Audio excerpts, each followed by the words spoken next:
Hello everyone, कैसे हैं आप सब। एक बार पुनः शिव कोचिंग क्लासेस पर स्वागत है। उम्मीद करता हूं आप सब अच्छे होंगे, मस्त होंगे, बेहतर होंगे और आप सभी की पढ़ाई बेहतर चल रही होगी। क्लास 12 फिजिक्स एनसीईआरटी में चैप्टर नंबर 1 वैद्युत आवेश तथा क्षेत्र, इसमें महत्वपूर्ण आपको ऑब्जेक्टिव क्वेश्चन देखने को मिलेगा। बच्चों, यदि आप चैनल पे पहली बार आए हैं, चैनल को सब्सक्राइब कर लें और जिनको भी प्रॉपर नोट्स लेना है, शिव सर का नोट्स चाहिए, ये सारा ऑब्जेक्टिव भी आपको नोट्स में मिलता है। तो जिन बच्चों को भी प्रॉपर तैयारी करना है तो आपके पास प्रॉपर नोट्स होना चाहिए। आप मेरा पर्सनल व्हाट्सअप नंबर लिख सकते हो 9685299149। नोट्स लेने के लिए मात्र आपको 100 रुपए लगेंगे और प्रॉपर ऑल चैप्टर के नोट्स, हैंड रिटन नोट्स मिलेगा और ऑब्जेक्टिव भी मिलेगा। ठीक है, तो जिन बच्चों को लेना है तो व्हाट्सअप कर सकते हैं या खाली समय पे आप मुझे कॉल भी करके जानकारी ले सकते हैं। चलिए शुरू करते हैं बच्चों। यहां पर हम जो क्वेश्चन करने वाले हैं लगभग 50 के आसपास क्वेश्चन है और आप लोग एक क्वेश्चन अच्छे तरीके से सीखेंगे। चलिए, पहला जो प्रश्न है, विद्युत आवेशों के मध्य लगने वाले बलों से संबंधित नियम कौन सा है बच्चों? तो दो आवेश, आपका एक Q1 है और दूसरा Q2 है। इससे संबंधित आवेश से जो आकर्षण या प्रतिकर्षण बल है वो कूलाम ने दिया था, जिसका वैल्यू है 1/4πε0 Q1 Q2 बटा r²। दो आवेशों के बीच लगने वाला बल आवेश के परिमाण के गुणनफल के अनुक्रमानुपाती तथा बीच के दूरी के वर्ग के व्युत्क्रमानुपाती होता है। ध्यान दीजिएगा, जैसे कूलाम का नियम हमने समझाया तो यहां से कई प्रकार का क्वेश्चन आ जाता है। यदि क्वेश्चन आ जाए कि आवेशों के बीच जो लगने वाला बल है वो आवेशों के बीच की दूरी पर क्या निर्भर करता है बच्चों? तो वर्ग के व्युत्क्रमानुपाती होता है, दूरी के वर्ग के व्युत्क्रमानुपाती होता है। मतलब जितना ज्यादा दूरी बढ़ाएंगे उतना ही ज्यादा कूलाम बल का मान कम होता जाएगा। यदि एक आपके पास फार्मूला मिल चुका है, उस फार्मूले से आपको कई सारे ऑब्जेक्टिव क्वेश्चन तैयार करना है। ये आपका एक फार्मूला, लेकिन इससे कई क्वेश्चन आपको तैयार करना है। तो मैं जो आपको बताते चलूंगा वो आप लोग तैयार करते चलिएगा। तो यहां पर एक तो ऑब्जेक्टिव बन जाता है कि भाई कूलाम आकर्षण बल का सूत्र कितना होता है? तो F बराबर 1/4πε0 Q1 Q2 बटा r²। साथ में बच्चों यहां पर हम लिखे 9 × 10⁻⁹, यहां पर Q1 Q2 बटा r²। तो बिल्कुल ये भी फार्मूला आपका सही है। दूरी से किस प्रकार संबंध है? दूरी के वर्ग के व्युत्क्रमानुपाती होता है। दूसरा क्वेश्चन कूलाम के नियम से ही देखिए, यदि आवेशित कणों के मध्य दूरी आधी कर दी जाए तो कणों के बीच बल कितना होगा? ये बच्चों r², इसको आधी करेंगे तो देखना ना, आधी करेंगे मतलब यदि मैं आपसे कह दूं कि r/2 का स्क्वायर करूंगा तो 2 दूना 4 ऊपर चला जाएगा, 4 गुना हो जाएगा बच्चों, पहले की अपेक्षा 4 गुना हो जाएगा। तो ऑप्शन नंबर डी हो जाएगा। पहले का आपका कूलाम का नियम है, दूसरे का आपका 4 गुना, ऑप्शन नंबर डी होगा। चलिए आगे चलते हैं। विद्युत आवेश के एक समान गति में, यानी कोई आवेश गतिमान है बच्चों, तो वो क्या क्या उत्पन्न कर सकता है? तो देखो, दो चीज आप लोग याद रखिए। यदि कोई आवेश स्थिर है, कोई आवेश स्थिर है तो स्थिर है तो बच्चों केवल और केवल ये विद्युत क्षेत्र उत्पन्न करता है। क्या? विद्युत क्षेत्र E। और यदि कोई आवेश गतिमान है, क्या है? गतिमान। तो गतिमान है तो दोनों चीज, एक तो विद्युत क्षेत्र और एक चुंबकीय क्षेत्र, दोनों चीज आपको देखने को मिलेगा। तो जब आवेश गतिमान की बात की जा रही तो वैद्युत और चुंबकीय क्षेत्र दोनों उत्पन्न होता है। ठीक, चलिए देखो भाई, एक ऑब्जेक्टिव क्वेश्चन करा, दूसरा भी समझा दिया। तो आप लोगों को यहां पर ये नहीं कि जितना यहां पर लिखा है वही चीज समझना है। यही तो है भाई फैक्ट, कि अपने से पढ़ने में और टीचर से पढ़ने में अंतर है ना। ये नहीं है कि इसका मतलब कि आपने जो पढ़ लिया वही सर्वस्व है। अगला क्वेश्चन देखिए, निम्नलिखित में से कौन सा मात्रक वैद्युत क्षेत्र की तीव्रता के लिए रिप्रेजेंट करता है? यहां पर देखिए, वैद्युत क्षेत्र की तीव्रता को मैं बताऊंगा 2-3 मात्रक। जैसे एकांक आवेश पर लगने वाला बल, ये आपका बच्चों वैद्युत क्षेत्र की तीव्रता है। इसका मात्रक हो जाएगा न्यूटन प्रति कूलम। एक ये फार्मूला हो गया। जब आप विभव प्रवणता पढ़ते हो तो dV/dr, तो V का हो जाता है वोल्ट, क्या होता है? वोल्ट, और दूरी का होता है मीटर। तो यहां पर जो ऑप्शन दिख रहा है वोल्ट पर मीटर है, ऑप्शन नंबर डी, तो राइट आंसर होगा। बाकी विद्युत क्षेत्र की तीव्रता का मात्रक न्यूटन प्रति कूलम भी होता है। तो देखो भाई, दोनों आप लोगों को पता होना चाहिए। ओके, आगे देखिए, वैद्युत क्षेत्र के विरुद्ध जब आवेश को गति कराई जाती है, कैसा? जैसे मान लीजिए एक प्लस चार्ज है, इसके कारण विद्युत क्षेत्र ये जनरेट हो गया। अब इसके विपरीत हम आवेश को लाने में कार्य करेंगे। तो भाई हम क्या करेंगे, जैसे हम किसी के विपरीत, आपके ही विपरीत हम किसी को भड़काना चाहते हैं तो हम उसको ज्यादा समझाएंगे, थोड़ा सा मेहनत करेंगे, यानी हमारा जो बल है वो एक्स्ट्रा लगने वाला है। तो हम क्या कहेंगे बच्चों कि बाह्य बल द्वारा ऊर्जा हम उपयोग करेंगे, तभी कहीं ना कहीं उसके विपरीत आवेश को हम ला जा रहे हैं। ठीक है, तो ऑप्शन नंबर इसका राइट हो जाएगा बी। अगला देखिए, एक समान आवेशित गोलाकार कोश है, उसके अंदर वैद्युत क्षेत्र की तीव्रता कितनी होती है। जब भी बात करेंगे बच्चों कोई गोलीय कवच की, कोई भी गोलीय कवच, और उसको जब हम आवेश देते हैं प्लस क्यू, तो गोलीय कवच पर आवेश समान रूप से यहां पर चार्ज है ना चारों तरफ एकत्रित हो जाता, मतलब वितरित हो जाता है, लेकिन आवेश अंदर नहीं रहता, जीरो है। जब आवेश नहीं है बच्चों तो तीव्रता भी क्या होता है, शून्य होता है। ठीक है, तो किसी गोली कवच के अंदर विद्युत क्षेत्र की तीव्रता शून्य हो जाती है, क्योंकि भाई जैसे आप लोग मान लीजिए कभी भी कहीं पे जा रहे हो, ठीक है, बहुत तेजी से बिजली गरज रही है, बिजली चमकना मतलब तेजी से बादल के टकराव के कारण जो बिजली उत्पन्न होती है वो हो रही है बच्चों। तो आप लोग क्या करोगे, कार में हो तो कार के सारे खिड़कियों को, दरवाजों को अच्छे तरीके से बंद कर लेंगे।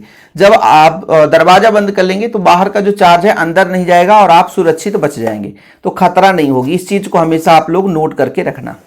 अगला क्वेश्चन देखिए बच्चों, जब एक साबुन के बुलबुले को ऋण आवेशित किया जाता है, ऋण आवेशित का मतलब उसको इलेक्ट्रॉन दिया जाएगा, तो भाई उसकी त्रिज्या क्या होगी, बढ़ जाएगी कि कम हो जाएगी।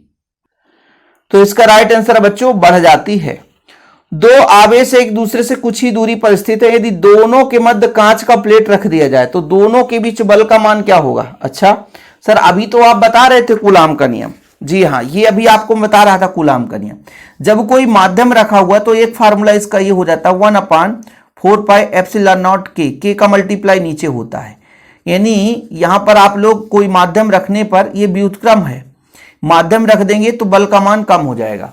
ठीक है, देखो ना भाई, ये चीज आप लोग सूत्र से, इसीलिए तो कहता हूं बच्चों एक सूत्र से कई प्रकार के क्वेश्चन बन सकते हैं। जैसे मैंने कहा F बराबर 1/4πε0 के कर दो, के नीचे ही रहता है, Q1 Q2 बटा R स्क्वायर। तो जो F है बच्चों वो के व्युत्क्रमानुपाती है। यदि कोई माध्यम रख देंगे तो कहीं ना कहीं दोनों के बीच बल का मान कम हो जाएगा, घट जाएगा। Option number C is the right answer.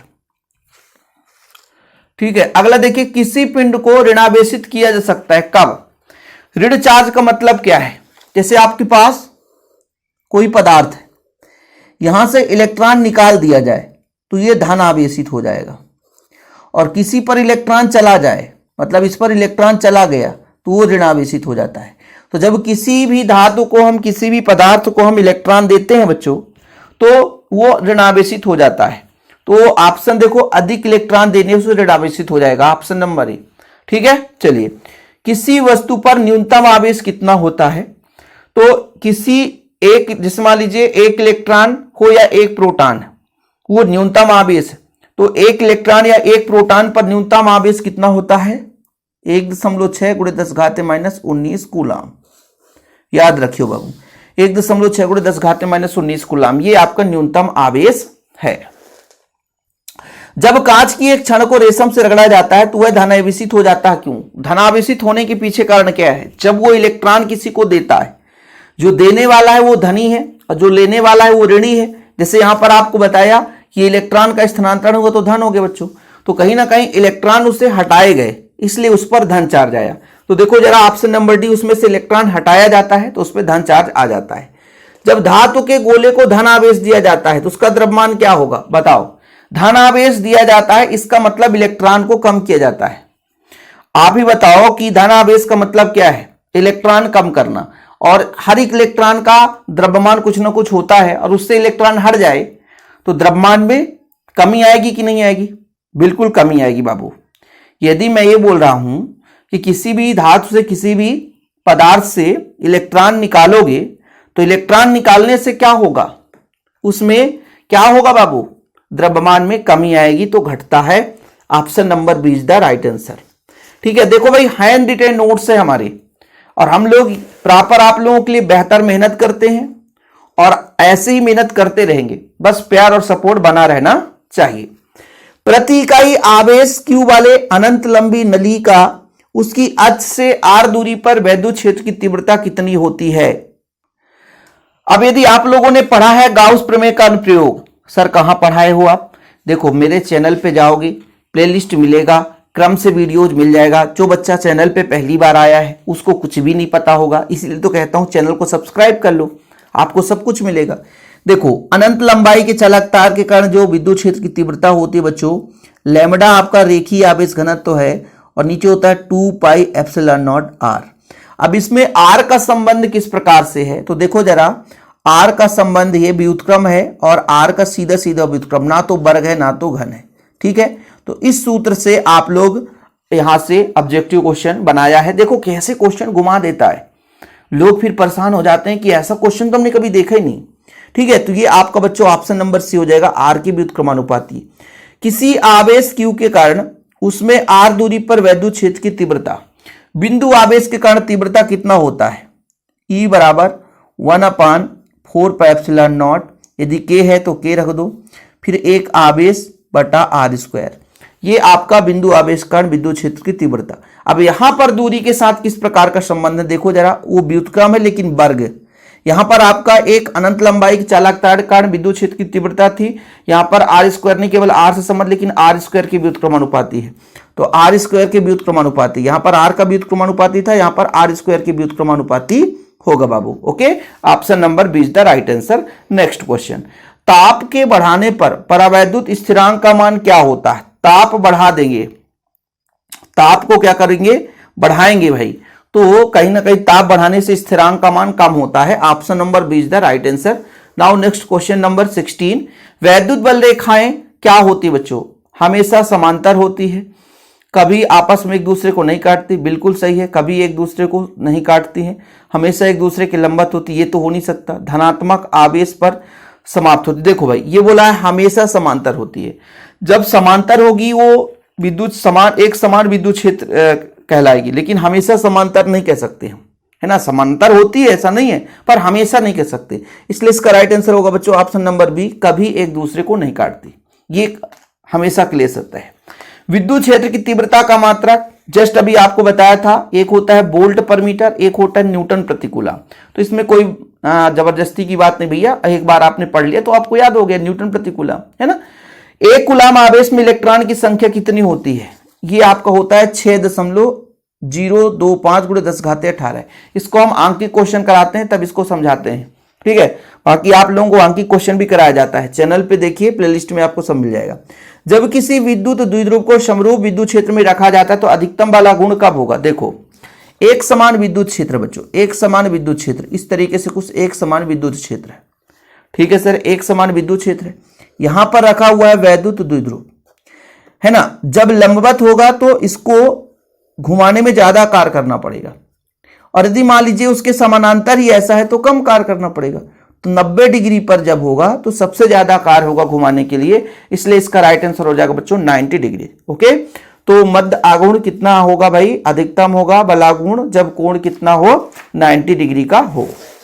चलिए अगला जो प्रश्न है गाउस के प्रमेय से कि यदि एक गोली कवच की बात करें, गोली चालक की बात करें, किसी बंद पृष्ठ से बाहर से निकाला हुआ है पृष्ठ से निर्गत कुल फ्लक्स कितना होता है।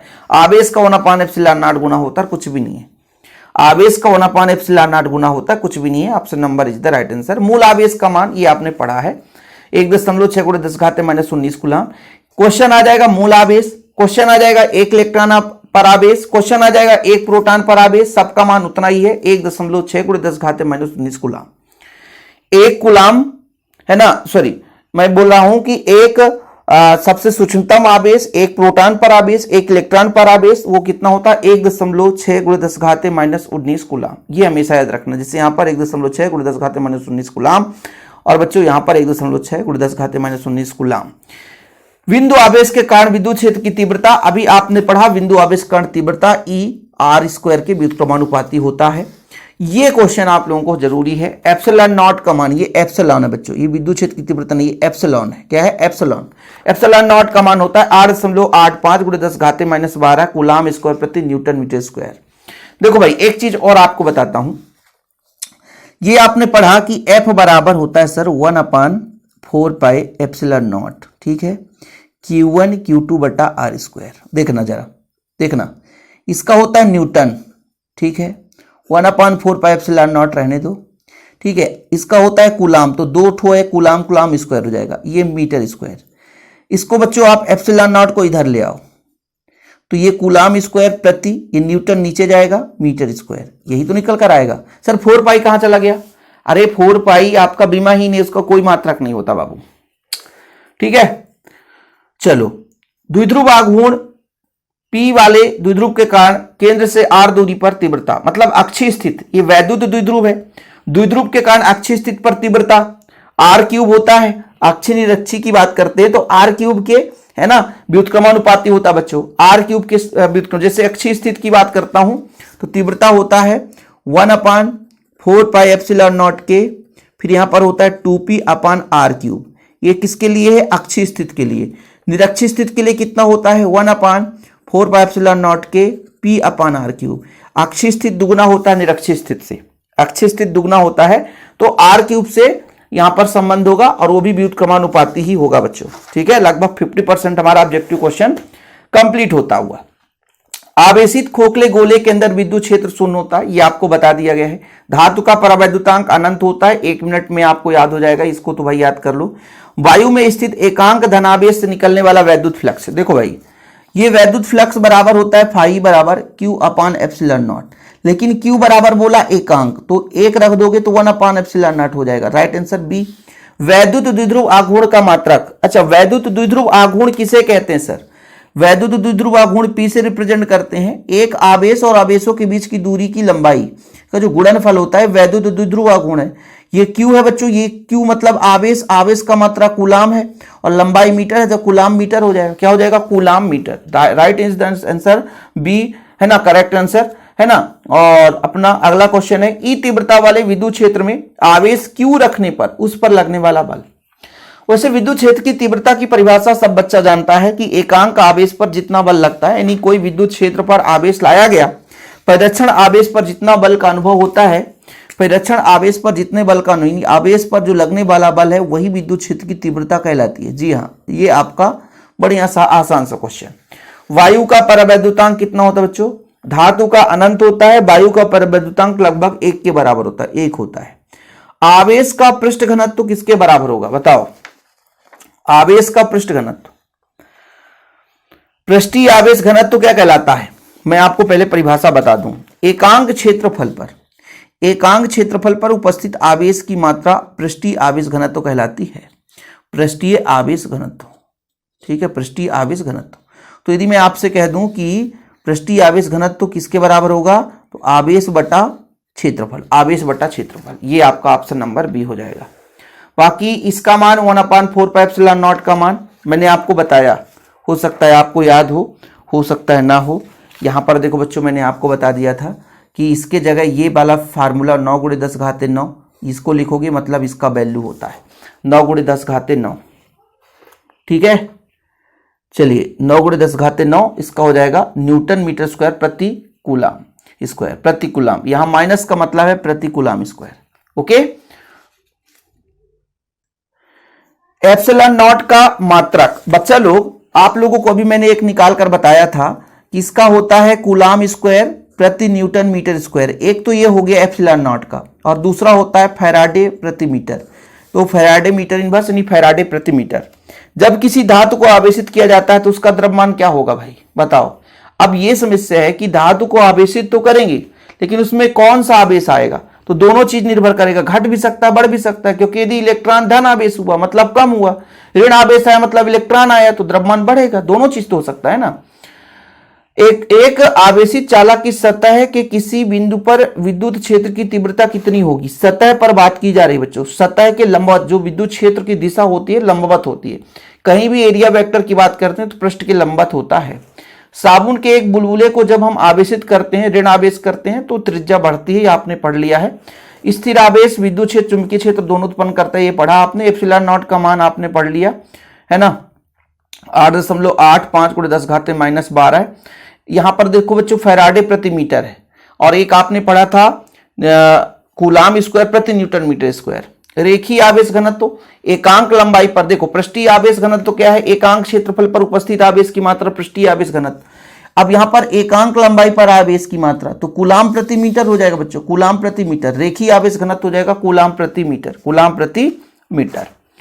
अगला देखिएगा बच्चों, निर्वात में विद्युतशीलता का मात्रक हमने आपको बताया था, विद्युतशीलता है ना, तो निर्वात की विद्युतशीलता का मात्रक कूलाम स्क्वायर प्रति न्यूटन मीटर स्क्वायर। कहीं पे दिख ही नहीं रहा सर, ये उल्टा है, कूलाम स्क्वायर प्रति न्यूटन मीटर, इसलिए ऑप्शन नंबर डी कोई नहीं। वैद्युत बल रेखाएं कहां से चलती हैं, धन से निकलते ऋण पर समाप्त होती है। और विद्युत क्षेत्र की तीव्रता का मात्रक आप लोग स्वतः निकाल सकते हो। सर कैसे निकालेंगे विद्युत क्षेत्र की तीव्रता का, मैं बता देता हूं। विद्युत क्षेत्र की तीव्रता हमने पढ़ा है आपको कि एकांक आवेश पर लगने वाला बल, बल का होता है एम एल टी का पावर -2, ये बल का हो गया। और बच्चों ये धारा गुणे समय होता है, आवेश धारा गुणे समय, तो इतना हो जाएगा एम एल टी, एक और चला जाएगा तो -3, एक पावर -1, ये आपका हो जाएगा बच्चों विद्युत क्षेत्र की तीव्रता का मात्रक एम एल टी का पावर -3, एक power minus, option number B is the right answer. Okay, तो ये हमारा आज का ऑब्जेक्टिव सेशन खत्म होता है। और जिन बच्चों को नोट्स लेना है तो फिर से मैं अपना पर्सनल नंबर शेयर करता हूं 9685299149। ओके, आप व्हाट्सएप कर सकते हैं। जय हिंद, वंदे मातरम।